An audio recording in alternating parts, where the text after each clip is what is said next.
예전 한국에 이런 신문 기사가 났습니다. 평생을 서울에서 버스 기사로 일한 어떤 운전 기사가 못 견디는 것이 하나 있었습니다.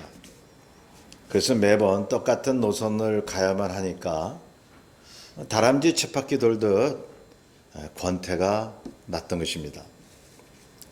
하루는 대단한 결심을 합니다.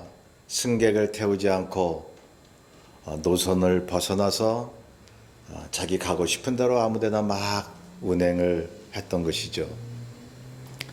그 뒤에 이분이 회사를 그만두었는지는 모르겠는데, 하여튼 이 버스 기사가 지방에도 갔다가 서울을 한 바퀴 쭉 돈 다음에 이런 말을 했습니다.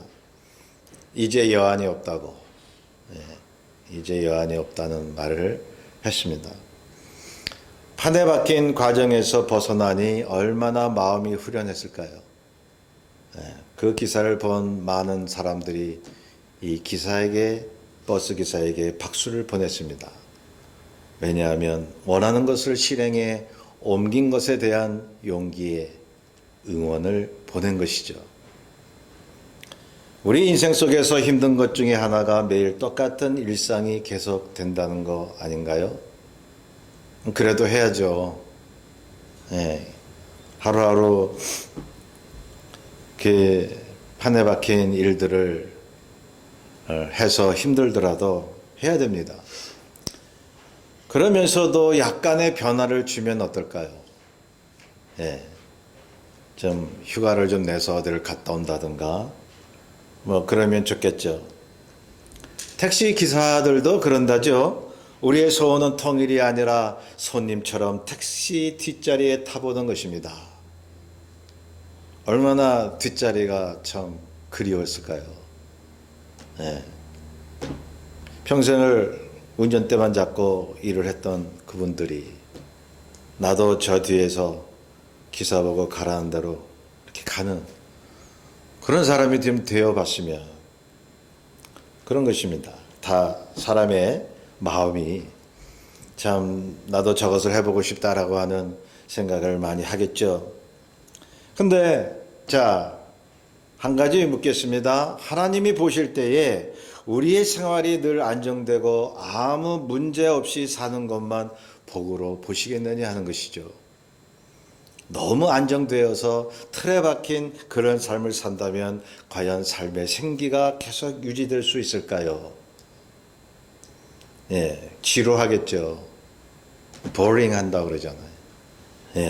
계속 같은 일만 하면 참 힘들 수가 있습니다. 그저 편안한 삶과 변함없이 안정된 삶이 복인 것 같지만 그것이 우리의 믿음의 성장을 멈추게 할 수 있다는 사실입니다. 그래서 하나님이 저와 여러분의 삶을 변화무쌍하게 하는 것입니다. 한 번뿐인 인생에 참으로 변화가 많습니다. 문제도 많고 고난도 많고, 그래서 그렇기 때문에 우리의 믿음이 잃지 않고 내가 계속 주님을 섬기고 사는 그러한 삶이 될 수 있지 않았나요? 고여있는 물은 썩는 것입니다. 앞으로 가지 않는 자전거는 쓰러지기 마련인 것입니다. 성도 여러분, 우리의 인생길이 고단하고 방황을 하고 있어도, 정처 없이 불안한 인생의 시간을 보내왔어도 주님이 함께 하신다면 그 자리가 안정된 자리라고 하는 것입니다. 이곳저곳을 떠도는 나의 모습 속에서 신앙의 생기가 있으니까요. 인생 말년의 과거를 생각하면 어떻게 될 것 같아요? 내가 좀 더 평안하고 안정된 삶을 살았으면 했는데 왜 나는 험난한 길을 걸어왔을까라는 생각보다는 하나님이 나를 굴곡이 심한 산길로 인도하셨음이 옳았구나, 그런 생각이 들지 않을까요? 적어도 우리가 크리스천이라면 내 계산보다는 하나님의 계산이 더 정확했고 그게 나를 살리는 것이었구나라고 결론을 내릴 것입니다. 그래서 그 믿음의 고백을 하게 하시려고 주님이 우리의 삶을 그렇게도 요동치게 하신 것입니다. 만약 인생이 마냥 편안하다면 우리 마음이 썩고 죽어버리게 될까 봐요. 문제의식이 없이 편안함을 느끼는 사람일수록 자살률이 높다라고 하는 것은 그것을 방증하고 있습니다. 마음이 괴로워서 자살하는 것만큼 마음이 허해서 자살하는 숫자도 많다는 거죠. 너무 행복해서 자살을 해. 그 행복이라는 게 어떤 솟아나는 기쁨이 아니라 너무 자기 뜻대로 잘 되니까 허무한 거예요. 그런 경우도 있겠죠. 자살률이 제일 높은 나라가 그린란드인데요. 면적은 남한의 22배가 되고 인구가 5,600만쯤 되는 이 나라는 수도가 누크라는 지역인데 거기에 대다수가 모여 살아요. 이 인구 밀도가 굉장히 높거든요. 이 누크라는 수도는. 근데 다른 곳은 인구 밀도가 굉장히 낮아요. 인구 밀도가 제곱킬로미터당 0.028명. 엄청나게 이게 인구 밀도가 낮은 거예요. 한 명도 안 되는 거예요. 1km, 제곱킬로미터당. 인구 밀도가 지나치게 낮으니까 그 수도는 다르겠지만 다른 지역 말이죠. 굉장히 낮으니 외로움이 느껴지고 우울증이 생기고 그게 직접적인 원인이 됐다는 거죠. 변화도 없고 그냥 한적한 곳. 그래서 하나님은 환경적 변화와 인생의 파도를 통해서 우리의 믿음을 살아있게 만드시는 것입니다. 안 그러면 신앙이 죽으니까요. 유명한 이 예화를 우리는 알고 있습니다. 과거 냉장시설이 없었을 때에 북유럽의 어부들은 청어를 어떻게 하면 이 살아있는 채로 폐사시키지 않고 싱싱하게 운반할지를 고민하고 있었죠. 그런데 어떤 어부가 기발한 아이디어를 냈습니다. 그 청어가 들어있는 수저 안에 메기 한 마리를 집어넣는 거예요. 그럼 이 메기가 청어들을 막 공격을 하잖아요. 그러면 청어들이 막 그냥 안 잡히려고 막 요동을 치는 거잖아요. 그런 바람에 오랜 시간의 운반이 됨에도 불구하고 청어들이 살아있다는 거예요. 생생하게, 아주 싱싱하게. 그러므로 우리의 인생의 삶도 세상의 공격과 사람의 회방과 어려운 문제가 있을지라도 주님을 믿는 그 믿음으로 세상의 어려움을 오히려 나를 살리는 자원으로 삼을 수 있지 않을까요? 주변의 어둠이 짙을수록 주님의 빛이 우리에게 더 강하게 나타나니까요. 예. 그러니까 우리가 이거는 이러면 안 되는데 하나님이 어찌 이러실까? 왜 내 앞길이 자꾸 이런 일이 생길까? 그런 생각을 해도 하나님은 하실 일을 하고 계시다는 거죠. 저는 얼마 전에 기독교 TV에서 새롭게 하소서라는 방송을 보았습니다. 이정숙 집사님이라는 분인데 초대 손님으로 나오셨죠. 그분이 간증을 하는데 어렸을 때에 이 엄마 아버지를 모두 사고로 잃었어요. 그냥 병도 아니고 사고로, 교통사고. 얼마나 우울하게 자랐겠습니까? 근데 이제 결혼을 했는데요. 남편을 만났는데 남편은 아주 신실한 크리스천이었습니다. 교회에 열심을 냈던 그러한 남편이었는데 한 남편도 사고로 사별을 했습니다. 얼마나 기가 막혔겠습니까? 교회 일에 열심을 냈던 남편인데 이 집사님이 어이가 없었죠. 왜 어째서 나한테 이런 일이 생겨날까? 하나님을 원망했다고 합니다. 하나님 어찌하여 나에게 이런 일을 당하게 하십니까? 막 울부짖었는데 이 집사님은 이런 생각을 했다고 합니다. 하나님은 잔인하거나 무능한 분이라고. 하나님은 잔인하거나 무능한 그러한 신이라고. 그렇게 울며 불며 하나님을 향해서 공격을 했다고 합니다. 이럴 수가 있습니까? 다시 마음을 돌이켜 이렇게 기도합니다. 하나님, 저 불쌍하지도 않아요. 하나님. 그러니까 이제 원망스러워서 하나님을 공격하다가 하나님과 이제 타협하려고 기도를 하는 거죠. 하나님, 저 불쌍하지도 않아요. 간청하는 거죠. 우리가 이렇게 볼 때요, 하나님을 원망하고 따지는 분들 있죠. 하나님 이럴 수가 있습니까? 씩씩거리고 막 이러는 분들 보셨죠. 그나마 하나님을 믿고 있다는 거예요. 하나님을 의지하고 싶은 마음이 있기 때문에 하나님 앞에 컴플레인 하는 거예요. 만약에 믿음이 전혀 없는 사람이라면 원망하지도 않아요. 하나님 따지지도 않아요. 따지지도 않고 묻지도 않습니다. 그냥 무관심해요. 그냥 내 인생 이런가 보다, 아이고 내 팔자 이러고 살지, 하나님 앞에 이렇게 막 왜 이렇습니까? 라고 그렇게 묻지를 않습니다.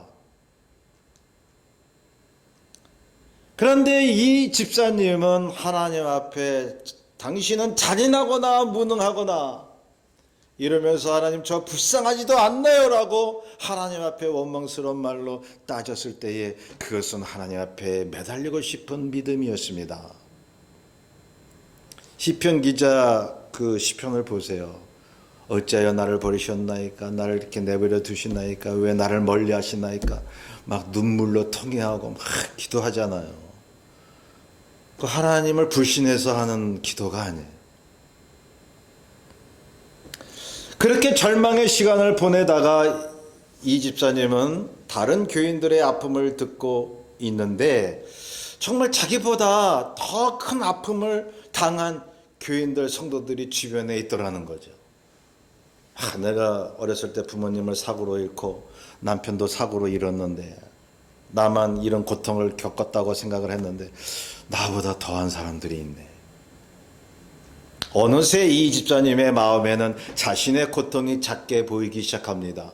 하나님이 왜 자신에게 그런 변화무쌍한 인생의 여정을 주셨는지 알게 됩니다. 자신과 비슷한 고난을 만난 사람을 위로하고 힘이 되어 주기 위해서요. 하나님이 나에게 이런 상처를 주신 것은 나와 같이 이렇게 상처받은 사람을 위로하고자 나를 쓰시는구나. 그 상처받은 치유자라는 말이 있잖아요. 그래서 그 방송에서 이 집사님이 이런 말을 했습니다. 언손이 언손을 녹여줄 수 있다는 말이에요. 따뜻한 손이 언손을 녹여줄 수 있는 게 아니라 언손이 언손을 녹여줄 수 있다는 거예요. 성도 여러분, 믿음 생활 하심에도 불구하고 쫓기듯 인생을 살아왔나요? 내가 원치 않은 일을 당하면서 숨가쁘게 살아왔나요? 그렇다면 주님의 뜻이 있지 않겠습니까? 나에게 주님의 생명수를 주실 뿐만 아니라 주변에 나와 같은 여정을 걷는 사람들에게 위로자가 되게 하시기 위해서요. 예수님이 상처받으신 위로자셨죠. 그분은 죄가 없음에도 불구하고 상처를 당하셨어요. 그럼 우리가 주님을 따르는 사람이라면 주님의 길을 걷는데 좁은 길이고 가시밭길인데 상처를 안 받겠어요? 그러면 주변에 그렇게 상처받고 사는 사람들한테 내가 주님께 받은 믿음을 가지고 그들에게 위로해 주며 살 수만 있다면 인생 성공이야. 주님 보실 때요, 너 성공했다 이거예요. 나를 깨어있게 하기 위해서, 나를 경성시키기 위해서, 주님만 바라보기 위해서 변화무쌍한 삶을 내게 주신다면 그게 감사한 생활이지 않나요? 마냥 편안해서 내 마음이 느슨해서 믿음 다 죽어버리게요.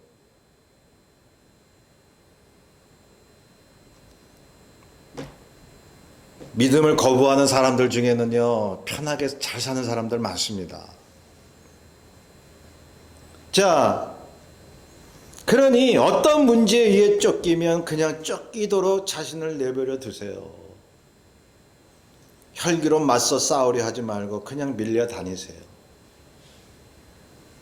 억지로 모면하려고 그냥 어떻게든 그 사람 멱살 잡고 막 또 어떻게 환경을 고쳐보려고 뭐 노력할 건 노력해야 되겠지만, 그러나 이게 막 그냥 하나님의 말씀을 어기면서까지 그렇게 할 필요는 없다고 하는 사실이죠. 밀려 다니다 보면 주님이 하시는 일을 보게 된다는 사실입니다.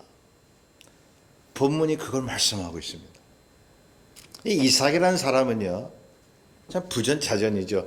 아브라함이라는 사람은요, 이 하란을, 이 갈대아 우르를 떠나서 하란 땅에 갔다가 그 가나안 땅에 왔잖아요. 기근이 생겨서 애굽으로 도망갔잖아요. 그 애굽에서 이제 목숨의 위협을 느껴서 아내를 누이라고 속이잖아요. 근데 이삭도 똑같이 그랬어요. 흉년이 들어서 애굽에는 아니고 블레셋 땅을 갔습니다. 거기서 아내를 누이라고 속입니다. 부전자전이잖아요. 자기 목숨 지키려고 비겁한 겁니다. 사람이 공경에 처하면 비굴해지니 지금이나 그 당시 사람이나 사람은 다 똑같은 거죠. 하나님을 믿고 있음에도 불구하고 언약을 믿고 출발했음에도 불구하고 당장 자신에게 다가오는 위기 속에서는 그냥 양심을 팔아버리는 거예요. 아브라함이나 이삭이 이방 땅에 간 것은 흉년 때문이었습니다. 하나님이 그렇게 만드셨습니다. 삶의 변화를 주신 것입니다. 그런데 아브라함이나 이삭이 힘들 때 잠깐 그것을 모면하려고 좋지 않은 행동을 했는데요. 그런데 중요한 것은 말이죠. 언약을 받은 아브라함과 이삭입니다. 그 언약 때문에 하나님이 아브라함과 이삭을 절대로 버리지 않으셨습니다. 예수 그리스도의 언약만 부여잡고 있으면 돼요. 우리가 실수하고 넘어져도 하나님이 버리지 않으시는 거죠. 그러므로 자기 아버지 아브라함처럼 이삭도 하나님께 받은 언약을 믿고 하나님을 신뢰했던 거죠. 자기가 비록 아버지같이 그렇게 아내를 누이라고 속였을지라도 하나님을 믿는 그 신앙은 철두철미했습니다. 예, 그러니 오늘날 하나님의 언약, 예수 그리스도의 언약을 믿는 저와 여러분은요, 쓰러져도 다시 일어나는 거예요. 예. 요즘 시대는 말이죠, 사실은 7, 80년대 같이 이렇게 양쪽으로 부흥하는 시대가 아니에요. 하나님이 추이는 시대거든요, 이제. 그래서 어제도 목사님들을 만났지만, 이제는 양쪽으로 부흥하는 그것도 물론 믿고 기도해야 되겠지만 있는 성도들 잘 양육하는 것이 우리의 임무 아닌가. 목사님들께 그런 얘기를 했어요. 그냥 기존 성도들이 떠나는 현상들이 어느 교회나 있다는 거죠. 세상 유혹 때문에 또한 힘들어서 자신의 탐욕 때문에 하나님을 버리고 세상에 빠졌다라고 하는 것은 성경에도 나옵니다. 그것이 왜 그러냐면 예수 그리스도의 십자가 믿음이 약해서 그런 거예요. 없거나 약해서. 그런데 예수 그리스도의 믿음으로 내가 구원 얻었고 하나님의 자녀가 됐고 죄사함을 받았다는 이 믿음의 언약이 있는 사람은요, 절대로 쓰러지지 않습니다. 절대로 세상에 빠지지 않습니다. 자, 오늘 본문 같이 읽은 이 내용은 이삭이 그렇게 쫓겨다니고 여러 군데에서 그렇게 사람들에 의해서 밀려다녀도 믿음을 잃지 않고 하나님의 약속의 길로 갔다는 말씀입니다. 그래서 본문 시작을 보면 이삭은 블레셋 땅 그랄에서 농사하여 그 해에 100배의 복을 하나님께 받았다고 기록하고 있죠.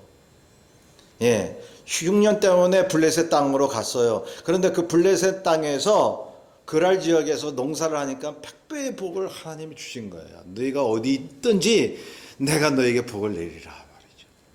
이방 땅이라도 사실은 모든 땅이 하나님 땅 아니겠어요? 언약을 받은 백성의 땅 아니겠어요? 창대하고 왕성하여 마침내 거부가 됩니다. 삶의 변화 속에 복이 임한 것입니다. 비록 블레셋 땅에서도 말이죠. 그런데 이 블레셋 사람과 블레셋 왕이 시기했어요. 왜죠? 이방 사람이 와가지고 자기네 땅에 와서 농사를 져가지고 막 거부가 된 거예요. 막 가축이 늘어나고 막 종들이 막 늘어나고 그러니까 블레셋 사람들이 막 시기 질투를 한 거예요. 네가 어딜 와가지고 남의 땅에 와가지고 그렇게 부를 누리느냐 말. 자, 그래서 이 블레셋 왕 아비멜렉이 이삭을 시기해서 내어 쫓은 것입니다. 16절에 보면 블레셋 왕 아비멜렉이 이삭을 자기 땅에서 나가라고 얘기하는 그 내용이 나옵니다. 사람의 일이지만 하나님이 이삭을 그곳에 안주하게끔 하지 않으시고 다른 지역으로 옮기신 것입니다. 사람이 하는 것 같지만 그게 다 하나님의 사건이, 그것만 알면 성경 볼 수 있는 눈이 열려요. 블레셋 땅은 이스라엘 땅, 팔레스타인 땅 이 왼쪽에 있어요. 바닷가에. 이 블레셋이라는 사람은 원래 이 필리스틴이라고 불렸던 사람이에요. 이 해양 민족이었어요. 그래서 이제 아프리카 북부에 살다가 저쪽 이제 좀 더 북쪽으로 배를 타고 올라가서 이제 팔레스타인 이 서쪽으로 안착해서 거기에 살게 된 거예요. 그러니까 필리스틴. 그래서 그 땅이 팔레스타인 땅이다 아까 불리는 거예요. 자, 그래서 블레셋 땅은 그렇게 서쪽 해변가에 있는데 그 그랄 지역에 이삭이 있었습니다. 하나님이 복을 주셨는데 아비멜렉, 블레셋 왕 아비멜렉이 쫓아냅니다. 그래서 이 그랄 땅 골짜기로 가게 됩니다. 그 골짜기에서 우물을 팝니다. 장막을 치고 우물을 팔게 되는데, 자, 샘물이 터지죠. 물을 얻게 됩니다. 그런데 여기 블레셋 그랄 목자들이 그걸 보고서 쫓아온 거예요. 그래서 자기네 땅이라고 우물을 빼앗아버립니다. 그 우물의 이름을 에색이라, 다툼이라고 이름을 지었습니다. 그랄 목자하고 이삭의 종들, 이삭의 목자들하고 싸웠지 이삭은 싸운 적이 없어요. 얘들아, 너희들 블레셋 사람들하고 싸우지 마. 우리 다시 옮기면 돼. 이삭은 양보하고 다른 곳에 우물을 팝니다. 그랬더니 또 그랄 사람들이 와서 우물을 빼앗습니다. 그곳을 신나, 즉 대적하다라고 이름을 지었습니다. 이삭은 또 싸우지 않는 거예요. 또 다른 곳으로 옮기는 거예요. 그곳에서 우물을 팝니다. 그때부터는 그랄 사람들이 물러가서 다툼이 없었습니다. 그곳 이름을 르호봇이라, 즉 장소가 넓다는 뜻이죠. 밀려나간 거죠. 그런데 밀려나가는 그런 장소마다 하나님께서 샘물을 주셨다는 거죠. 물이 솟아나왔습니다. 블레셋 사람들은 시기하고 질투했지만은 싸우려 했지만은 이삭은 싸우려 하지 않고 밀려다니니 하나님께서 가는 곳마다 샘물이 터지게끔 복을 주셨습니다. 자, 처음부터 정리하면 흉년으로 인해 이삭이 블레셋 땅으로 이주하죠. 그곳에서 하나님이 복을 내리시죠. 거기서 쫓겨납니다. 계속 블레셋 그랄 사람들이 와서 우물을 파는 곳마다 빼앗으니 자꾸 이삭은 동쪽으로 가는 거예요. 그러니 이 하나님이 주셨던 젖과 꿀이 흐르는 땅, 글로 이동을 하는 거예요. 예, 거기에 이제 브엘세바에 안착했다고 본문 뒤에 말을 하고 있죠. 밀려다니고 쫓겨다니니, 그런데 기가 막히게도 그 길이 하나님이 약속하신 가나안 땅으로 가는 길이었죠. 본문 22절에 보면 이삭이 이런 경험을 하면서 이런 신앙 고백을 하게 됩니다. 이제는 여호와께서 우리를 위하여 넓게 하셨으니 이 땅에서 우리가 번성하리로다. 밀려다니다 보니까 하나님의 복도 넓어지더라. 그러니 사실은 이게 거쳐온 길, 동에서 서쪽에서 동으로 거쳐온 길이 이게 다 하나님 주신 땅이라고 하는 것을 하나님이 보여주신 거죠. 샘물이 여기저기마다 터져 나오고 하나님께서 함께 하셨으니 이삭이 느꼈던 거죠. 내가 가는 곳마다 샘물이 났으니 이 모든 지경을 나한테 주셨다. 하나님의 땅이다. 이삭은 자기 아버지 아브라함처럼 나약한 부분이 있었으나 변화무쌍한 삶 속에서 그때그때마다 하나님의 복을 받습니다. 가는 곳마다 샘물이 터져 나올 뿐만 아니라 그리고 모든 지경을 넓혀갑니다. 수동적으로 끌려다니면서도 불평하지 않았습니다. 사람을 대항하지도 않았습니다. 오직 하나님만 바라보았기 때문에. 그랬더니 쫓겨가는 그 길이 하나님이 함께 하셨고 하나님의 약속 성취를 위한 길이었다는 것이죠. 야곱도 보세요. 쫓겨다니거나 변화무쌍한 고난의 삶이었습니다. 요셉도 그러했습니다. 모세도 그러했습니다. 선지자들도, 주의 제자들도, 믿는 자들이 거의 그런 삶을 살았습니다.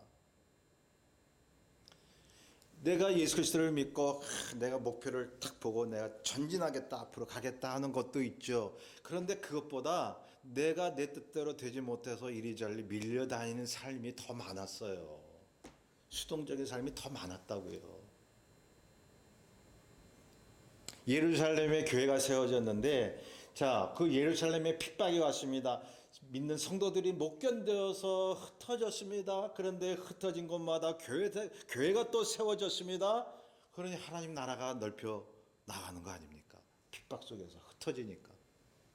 수동적인 그러한 삶 속에서 하나님의 적극적인 역사가 일어나는 거예요.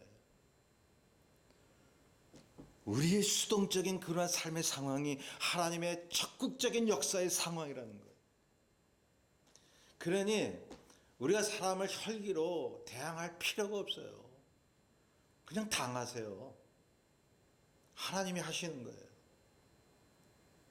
여기 이삭의 사건뿐만 아니라 성경에 나오는, 기독교 역사에 나오는 믿음의 선조들의 삶이 다 그러했다니까요.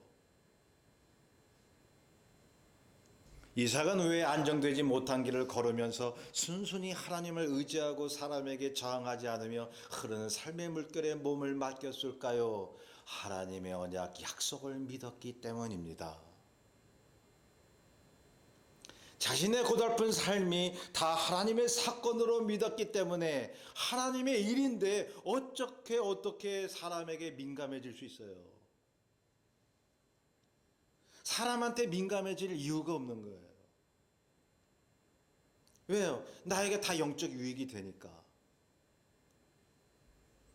이삭이 말한 것을 다시 보세요. 여호와께서 우리를 위하여 넓게 하셨으니 이 땅에서 우리가 번성하리로다. 본문 뒤 26절에 보면 블레셋 왕 아비멜렉이 이삭의 번성을 보고 하나님을 두려워해서 화친을 청하는 장면이 나옵니다. 야, 우리 맹세하고 화친을 맺자 말이죠. 블레셋 왕이 딱 보니까 자기가 쫓아낸 그 이삭이 가는 곳마다 산물이 터지고 막 그러거든요. 그리고 막 가축이 더 늘어나고 이삭을 따르는 사람들이 더 늘어나고 전략을 세운 거예요. 화친을 맺자. 무서운 거예요. 야, 이삭이 믿는 하나님이 대단한 신이구나. 에? 아주 이렇게 쫓겨나가더니 참 잘되기만 하네. 이삭이 믿는 하나님이 도대체 어떤 하나님일까? 예, 이삭이 화친을 청해오는 아비멜렉, 그 블레셋 왕 아비멜렉을 맞이하며 사랑을 베풀고 잔치를 벌입니다. 맹세의 식사를 했다고 나오고 있습니다. 여러분, 오늘날도 믿는 자들의 이 식사는요, 그리스도 안에서 맹세의 의미가 있어요. 약속의 의미가 있는 거예요. 이삭이 아비멜렉을 받아주고 화친을 받아주고 함께 즐거워하며 잔치를 벌이며 같이 시간을 가졌던 그것이 왜 그렇습니까? 왜 그렇게 할 수 있습니까? 자신에게 괴롭힘을 준 사람도 사랑을 베풀 수 있는 힘, 하나님께서 그렇게 하셨다고 믿었기 때문입니다. 이것이 자신을 미워하고 괴롭혔던 원수 같은 사람을 사랑할 수 있는 이유예요. 요셉이 그러했잖아요. 얼마나 형들이 미워요. 그런데 형들이 자기 앞에 왔을 때 당신들이 한 것이 아니라 하나님이 하셨다고. 나를 먼저 보내서 이 기근에서 구원하려고 당신들보다 나를 먼저 이곳에 보내신 거라고. 형들이 자기를 판 사건을 하나님의 사건으로 그렇게 해석을 하고 있잖아요. 그러니 요셉이 형들을 미워할 이유가 없는 거예요. 여기 나오는 이삭도 마찬가지죠. 그 뒤에 브엘세바에서도 하나님이 이삭에게 샘물을 주시고 복을 주십니다. 브엘세바는 이스라엘의 최남단 쪽이에요. 그래서 단에서 브엘세바까지 이런 말이 많이 나와요, 구약에. 그건 이스라엘 전체를 얘기하는 거예요. 점점 이삭의 영역을 확장시켜 나가시는 하나님, 그 하나님이 저와 여러분의 하나님이십니다. 넓게 하셨으니, 이 말은 오늘날 반드시 눈에 보이는 땅을 얘기할까요? 사업을 했더니 사업이 확장되고 뭐 그럴 수 있겠죠. 그런데요, 구약의 그런 눈에 보이는 땅의 확장, 그러한 역사가 있었지만은 예수님 이후 시대에는 말이죠, 영적인 것을 더욱 강조하고 있습니다. 바로 우리 안에 있는 하나님의 나라의 번성과 성령의 충만과 열매와 은혜를 말하는 것입니다. 주의 뜻대로 그 길을 가다 보니까 우리의 마음이 넓어지는 것입니다. 지혜와 지식과 깨달음이 넓어지는 것이죠. 보는 시각과 미래를 향한 눈이 넓어지는 것이죠. 그러기에 신앙인은 단지 과거나 현재의 일로 인해 자신의 인생 전체를 판단하지 않습니다. 전체를 보는 눈이 생겨요. 넓어지는 거예요. 마음도 넓어지고 생각도 넓어지니까 보는 안목도 넓어지는 거죠. 하나님의 넓으신 눈으로 자신과 환경을 바라보기에 거시적인 안목을 가지고 있지 않습니까? 그러니 우리 주변에 그런 분들이, 그런 눈을 가진 분들이 필요하다는 거죠. 어떤 문제 때문에 많은 사람들이 이거 어떡하나 저떡하나 막 이러는데 어떤 분이 다 나타나가지고 그 문제로 인해 너무 집중해서 거기서 너무 걱정하고 근심하지 마세요. 하나님을 넓게 보세요. 그 문제 하나만 볼 것이 아니라 하나님이 천지를 창조하시지 않았습니까? 그 생각을 하면 하나님의 역사와 계획은 너무너무 방대하고 넓기 때문에 이 문제는 아무것도 아닙니다, 여러분. 그런 얘기를 해주는 분이 계시면 그 공동체를 살려버리는 거예요. 욥이 그러하지 않았습니까? 욥이 자신이 당한 고난 때문에 너무 고통스러웠는데 욥기 38장에 보니까 하나님이 내가 세상을 창조할 때 너 어디 있었느냐? 너 그거 알아? 모든 창조의 비밀, 이 넓고 넓은 하나님의 역사를 네가 아느냐? 그 한마디에 욥은 거꾸라지는 거예요. 내가 하나님의 깊고 넓은 이 섭리를 내가 몰라서 내가 당하는 고난 때문에 하나님을 원망도 했고 내가 하나님 앞에 너무 불평을 했구나.